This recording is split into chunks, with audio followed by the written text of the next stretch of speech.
So hello student, welcome back to I smart study point. तो देखिए, आज हम इस प्रश्नावली का पार्ट 2 बनाएंगे। 3.2 जो इसका पार्ट 2 बनाएंगे। इससे पहले हमने पार्ट 1 में क्वेश्चन नंबर 1 को क्लियर कर दिया है, ठीक है। आज हम क्वेश्चन नंबर 2 को क्लियर करेंगे, ठीक है। यदि आपने पार्ट 1 नहीं देखा है तो उसका लिंक आपको डिस्क्रिप्शन में मिल जाएगा। एंड चैप्टर 1, चैप्टर 2 और चैप्टर 3 का लिंक भी आपको डिस्क्रिप्शन में मिल जाएगा। और आप यदि 10th के पूरे सिलेबस के वीडियो देखना चाहते हैं तो उसका लिंक भी आपको डिस्क्रिप्शन में मिल जाएगा, ठीक है। और चाहो तो आप हमें इंस्टाग्राम पे ही फॉलो कर सकते हैं। इंस्टाग्राम पे हम एक्टिव रहते हैं, तो आप हमसे वहाँ भी कोई क्वेश्चन कर सकते हैं। तो आप चाहो तो हमें इंस्टाग्राम पे फॉलो करके लिंक डिस्क्रिप्शन में मिल जाएगा, फॉलो कर सकते हैं, ठीक है। अब चलिए इस वाले क्वेश्चन को हल करना प्रारंभ करते हैं, ठीक है। पार्ट 2 है, तो देखिए इसका हमने सॉल्यूशन पहले से करके रखा हुआ है ताकि समझाने में ज़्यादा टाइम नहीं लगे। आपने देखा होगा पार्ट 1 में समझाते हैं जिस वीडियो में, तो उसमें थोड़ा लिखते जो है तो उसमें टाइम लगता है, लेकिन इसमें अब टाइम नहीं लगेगा, ठीक है। तो देखिए इसमें बोला क्या था, क्वेश्चन हमारा है निम्न समस्याओं को रैखिक समीकरण युग बनाइए। इसका रैखिक समीकरण युग बनाएंगे, उनके ग्राफीय विधि से हल ज्ञात कीजिए, ठीक है। तो दूसरा क्वेश्चन था कि 5 पेंसिल तथा 7 कलमों का मूल्य 50 रुपये है, जबकि 7 पेंसिल तथा 5 कलमों का मूल्य 46 रुपये है। एक पेंसिल का मूल्य और एक कलम का मूल्य ज्ञात कीजिए, ठीक है। चाहो तो आप पहले ज्ञात कर लो और बाद में ग्राफीय विधि में दर्शा दो, चाहे ग्राफीय विधि में पहले दर्शा दो, बाद में एक मूल्य और उसका एक ज्ञात कर दो, ठीक है। थोड़ी आवाज़ हमारी ख़राब हो गई है, गला बैठ गया है, बहुत प्रॉब्लम हो रही है, तबीयत ख़राब है, ठीक है। चलिए स्टार्ट करते हैं फिर भी। तो देखिए 5 पेंसिल तथा 7 कलम, अब इसमें पेंसिल और कलम की बात हुई है। देखिए जब भी आपको ऐसा कोई क्वेश्चन देगा तो उसमें कोई दो चीज़ों की बात जरूर करेगा। जैसे यहाँ पे पेंसिल और कलम की बात की है, यहाँ पे लड़का और लड़की की थी। तो पार्ट 1 देख लीजिएगा, लिंक डिस्क्रिप्शन में है, ठीक है। तो देखिए पेंसिल को मान लिया। अब देखिए हमने माना एक पेंसिल का मूल्य x रुपये तथा एक कलम का मूल्य y रुपये। अब हमसे एक पेंसिल और एक कलम का मूल्य पूछा था तो हमने मान लिया। उसके बाद प्रथम शर्तानुसार देखिए 5 पेंसिल तथा 7 कलमों का मूल्य 50 रुपये। 5 पेंसिल यानी एक पेंसिल तो x रुपये है, तो 5 पेंसिल का 5x और 7 कलमों का 7y। अब इन दोनों का जो कुल मिलाकर जोड़ करके जो मूल्य है वो 50 रुपये है, ठीक है। तो ये रैखिक समीकरण बन गई, इसको समीकरण 1 मान लेते हैं। उसके बाद द्वितीय शर्त के अनुसार देखिए क्या कह रहा है कि 7 पेंसिल तथा 5 कलमों का मूल्य 46 रुपये है। अब 7 पेंसिल हो गई, ठीक है। तो पेंसिल क्या थी हमारी, एक पेंसिल का x था तो 7 पेंसिल का 7x। इसी प्रकार एक कलम का 22 था तो 5 कलमों का 5y। अब इन दोनों का जो मूल्य है जोड़ करके वो कुल 46 रुपये, एक का नहीं दोनों को जोड़ करके 46 रुपये, ठीक है। तो अब समीकरण 1 से ले लेते हैं, ठीक है। देखिए प्रतिस्थापन विधि एक चीज़ एक होती है जिन्हें हम एक क्वेश्चन को समीकरणों को हल करते हैं, तो उस विधि से हम हल करेंगे, ठीक है। तो समीकरण 1 से 5x + 7y = 50। अभी आगे पढ़ेंगे आप प्रतिस्थापन विधि। उसके बाद देखिए 5x अपने स्थान पर रहा। देखिए कोई भी समीकरण ले लेनी है आपको यहाँ पे, चाहे समीकरण 1 ले लीजिए चाहे समीकरण 2 ले लीजिए। बस आप जिससे भी समीकरण 1 लीजिएगा इससे या तो x का मान निकाल लीजिएगा या तो फिर y का मान निकाल लीजिएगा। हम इससे x का मान निकाल लेते हैं। 5x ऐसी रहा, ये 7y जब उधर को जाएगा तो माइनस में चला जाएगा, माइनस का 7y। अब ये देखिए 5 गुणा में है इधर x के साथ, जब अपॉन में आएगा इसके तो 5y - 7y अपॉन 5 हो गया, क्योंकि इधर गुणा में है ना 5, इधर आया तो भाग में। इसको मान लिया हमने समीकरण 3, ठीक है। इससे हमने x का मान निकाला। अब हमने समीकरण 1 से x का मान निकाला था तो कहाँ रखेंगे, समीकरण 2 में। अगर समीकरण 2 से निकालते तो समीकरण 1 में, ध्यान रखिएगा ये बात, ठीक है। तो अब इसको देखिए x का मान समीकरण 2 में रखने पर समीकरण 2 क्या है, 7x + 5y = 46, ठीक है। तो x के स्थान पर रखेंगे। अब देखिए 7 तो हमारा ये ऐसी रहा, x के स्थान पर कितना रखा, 50 - 7y अपॉन 50 सॉरी 5 + 5y ऐसी रहा = 46। अब इस 7 के अंदर गुणा कर दी तो 7 देखिए 50 के साथ होगी तो 350 हो जाएगा, 0 का 0, 7 × 5 = 35, ठीक है। 350 - 7 × 7 = 49y हो जाएगा, अपॉन में 5 था तो वैसे ही रहा, प्लस का 5y = 46। उसके बाद देखिए 350 माइनस ये 49y ये प्लस 5y। अब देखिए जब इस यहाँ पे 1 होगा ना 1, तो एलसीएम लेंगे, इसकी गुणा यहाँ हो जाएगी पूरे के साथ तो ये इतना ही हो जाएगा, और इस 5 की गुणा यहाँ होगी, 5 × 5 = 25, एलसीएम लेना आता होगा, और फिर 5 की गुणा इस नीचे वाले से होगी तो 5 से कम 5, तो इस टोटल के अपॉन में 5 आता तो हमने उस 5 को भेज दिया इधर गुणा में, क्योंकि इधर भाग में था तो हमने सीधे गुणा में भेज दिया, ठीक है। तो 46 के साथ वो गुणा में चला गया। उसके बाद देखिए 350 ऐसी रहा, माइनस का 49y प्लस का 25y, इन दोनों को गुणा करने के बाद 230 हो गया। उसके बाद देखिए माइनस का 49y है प्लस का 25y है, घटा देंगे तो माइनस का 24y बचेगा, ठीक है। और ये 230 देखिए यहाँ पे ऐसी रहा, ये 350 इधर प्लस में था तो इधर आएगा तो ये माइनस में 350 आ गया। उसके बाद देखिए y बराबर ऐसी रहा, अब ये 24 इधर गुणा में था, 230 में से 350 में से 230 जाएंगे तो माइनस के 120 बचेंगे, ये 120 है, कितना ये 120 है ये। उसके बाद माइनस का 24 इधर गुणा में है, जब इधर से गुणा में से इधर आएगा तो भाग में आएगा, ठीक है। तो माइनस का 24 भाग में आ गया। अब इस माइनस ही वाला माइनस कैंसिल कर दिया था हमने, और 24 से 120 को कैंसिल कर दिया कितनी बार में, 5 बार में, तो y बराबर आ गया 5। अब देखिए आगे देखिए इसको, अब देखिए बाई का मान समीकरण 3 में रखने पर, समीकरण 3 हमने इसीलिए माना था, आप चाहो तो समीकरण 2 में या 1 में किसी में भी रख सकते हैं। हम समीकरण 3 में सीधे रख देते क्योंकि x बराबर हमने कर दिया था पहले ही। तो x बराबर 50 - 7, बाई के स्थान पर कितना रखना पड़ेगा, बाई बराबर कितना आया था 5, तो हमने बाई बराबर 5 रख दिया बाई के स्थान पर, ये पीछे निकाला है बाई का मान, अपॉन 5 हो गया। अब देखिए 7 पंजे 35 हो गया, 50 में से 35 जाएंगे कितने बचेंगे बताइए, 50 में से 35 जाएंगे तो 15 बचेंगे, तो ये 15 बचा, अपॉन में 5 है। अब इससे ये कट गया, 5 दिया 15, यानी x बराबर 3।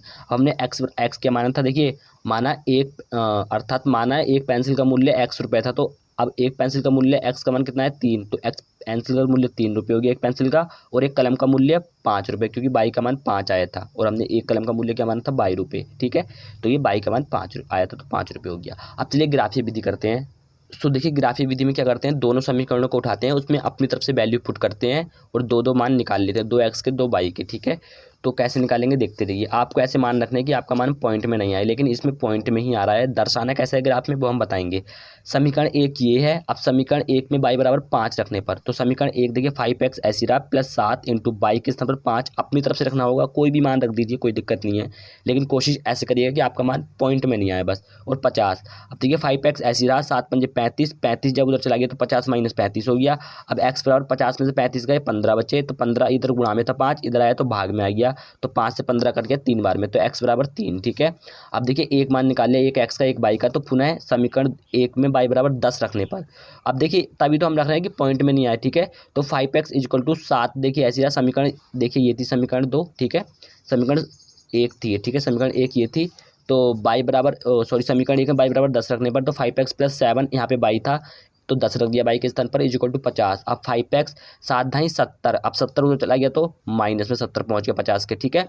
x बराबर 50 मतलब 70 में से 50 जाएंगे तो माइनस के 20 बचेंगे ना, और 5 इधर गुणा में था अपॉन में आ गया 5, और 5 चौक 20, ये कट जाएगा इससे, 5 चौक 20, माइनस का माइनस प्लस ही रहा तो माइनस का 4। अब देखिए यहाँ पे जब हमने y बराबर 5 रखा था, यहाँ पे देखिए y बराबर 5 रखा तो x बराबर 3 आया, y बराबर 5 तो x बराबर 3, और जब y बराबर 10 तो x बराबर माइनस का 4, ठीक है। अब देख लेते हैं समीकरण 2 से।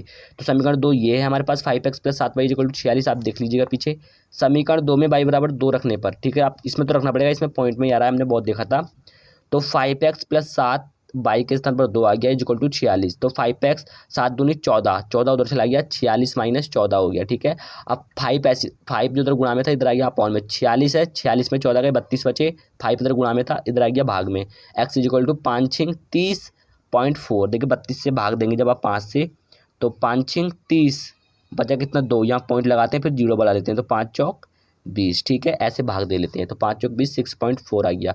उसके बाद समीकरण 2 में y बराबर 4 रखने पर, तो 5x + 7 यहाँ पे y था तो y के स्थान पर 4 हो गया, = 46 हो गया। उसके बाद 5x ऐसी रहा, ये 46 भी ऐसी रहा, ये 7 चौक 28 हो गया, जब 28 उधर जाएगा तो माइनस में चला गया क्योंकि इधर प्लस में है।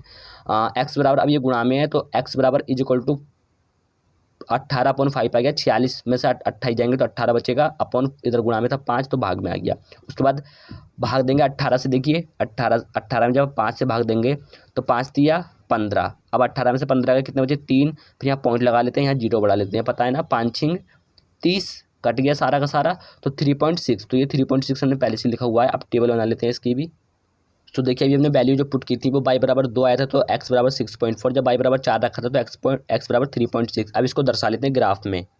तो देखिए ग्राफ पेपर हमारे पास, ये हमने ग्राफ ले रखा है, तो ये हमारे पास ग्राफ पेपर है, इसको बना लेते हैं फिर आपको बताते हैं। सो देखिए ग्राफ में आप जानते होंगे ये x है, ये x डैश होता है, ये y है और ये y डैश होता है। तो देखिए ग्राफ में इधर को प्लस में संख्याएं होती हैं, इधर को प्लस में होती हैं, इधर को माइनस में, इधर को माइनस में, और ये जो हमारी लकीरें होती हैं ये ठीक 1 सेंटीमीटर की दूरी पे होती हैं। और ये देखिए छोटी लकीरें हैं बीच में, देखिए हम जूम करके दिखाते हैं, तो ये छोटी लकीरें जो दिख रही हैं आपको, ये देखिए 1 2 3 4 5, तो ये पॉइंट वाली होती है, जो भी हमने पॉइंट मान निकाले हैं, ठीक है। तो ये आपको दर्शाना सिखाते हैं आज, कैसे दर्शाने हैं देखिए। तो इसको बस आप देखते जाइए, हम जूमिंग कम कर लेते हैं और कॉपी ले लेते हैं अपनी। देखिए ये पहले हम दर्शाते हैं समीकरण 1 वाली, ठीक है, समीकरण 1 वाली देखिए ये थी। समीकरण 1 में जब हमने y बराबर 5 रखा था तो x बराबर 3 आया। अब देखिए y बराबर प्लस का 5 है, जब हमने y बराबर 5 रखा प्लस का, देखिए ये है प्लस का 5, तो x बराबर कितना आया था हमारा, x बराबर आया था 3, तो ये 3, ठीक है, दोनों प्लस का था। अब ये यहाँ से ऊपर को जाएगा और ये इधर को जाएगा, ठीक है, तो ये बिंदु मिलेगा हमें, ठीक है। अब बिंदु क्या होता है x, y, तो एक्स कहाँ तक है 3 तक और वाई कहाँ तक है 5 तक। ठीक है, तो एक बिंदु हमें ये मिल गया। और दूसरा देख लेते हैं, जब वाई बराबर 10 रखा तो एक्स बराबर -4 आया। वाई बराबर 10, देखिए वाई 10 तक गया ये, ठीक है, ये वाई प्लस वाला ने तो प्लस का 10 है तो यहाँ तक गया, तो एक्स बराबर -4 यानी कि -4 ये है। ठीक है, एक्स वाला देखना है आपको, वाई बराबर मत रख देना, तो -4 ये इधर को जाएगा ऊपर को, तो बिंदु कहाँ मिलेगा हमें, ये बिंदु मिलेगा। ठीक है, ये कौन सा मिलेगा हमें, ये मिलेगा -4, 10। ठीक है, तो ये बिंदु मिला। अब आपको ये दर्शाना कैसे है, मतलब कैसे रेखा खींचनी है, देखिए रेखा खींचेगी हमारी ऐसे करके, स्केल अभी अवेलेबल नहीं है हमारे पास, तो पेन से ही खींच देते हैं, क्या करें फिर। ठीक है, ऐसे रेखा पॉइंट मिलाने होते हैं आपको बस। तो देखिए आप स्केल से खींचने की कोशिश कीजिएगा, सीधी खींचेगी बिल्कुल, ये थोड़ी टेढ़ी हो गई हमसे, तो आप स्केल से खींचिएगा, बिल्कुल सीधी खींचेगी तीर की तरह। ठीक है, तो आप स्केल से खींचिएगा एग्जाम में जरूर। ठीक है, तो ऐसे ये बन जाएगा ग्राफ। देखिए अब देखिए दूसरे वाले की देख लेते हैं, कोई दिक्कत नहीं होती है, बहुत सिंपल होता है ग्राफ बनाना, ऐसे बस मान निकालने होते हैं, ऐसे ग्राफ में दर्शाने होते हैं।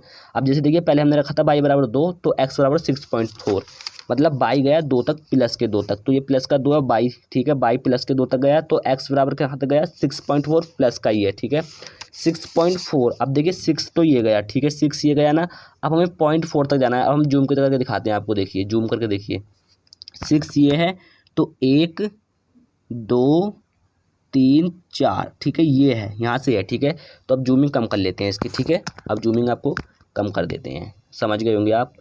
ठीक है, तो देखिए कहाँ तक बाई बराबर आई गया था 2 तक, तो x 6.4 यानी ये यहाँ से ऊपर को जाएगा, ये यहाँ से, तो ये बिंदु मिलेगा। ठीक है, जिस रेखा पे आया उस पर ध्यान रखना है, यानी 6.4, 2 ये वो वाला बिंदु मिल गया हमें, एक बिंदु। ठीक है, अब जो लास्ट बिंदु है वो देख लेते हैं। जब बाई 4 तक गया तो x 3.6, बाई गया 4 तक यानी कि ये गया तो x 3.6। ठीक है, ओ सॉरी बाई ये है ना, बाई 4 तक गया तो x 3.6, अब 3 ये है, उसके बाद फिर से गिन लेना है 1 2 3 4 5 6, यानी ये बिंदु। ठीक है, तो ये इधर से ऊपर को जाएगा, ऐसे ऊपर को जाते हैं हम, तो ये बिंदु मिलेगा हमें। ठीक है, यही तो बिंदु है, हाँ यही है, 1 2 3 4 5 6 ये है। ठीक है, तो कहाँ तक गया, जब x 3 तक गया, ठीक है x 3.6 है, और बाई कितना है 4 तक। ठीक है, यही तो बिंदु हमारे पास, बताइए क्या दिक्कत है।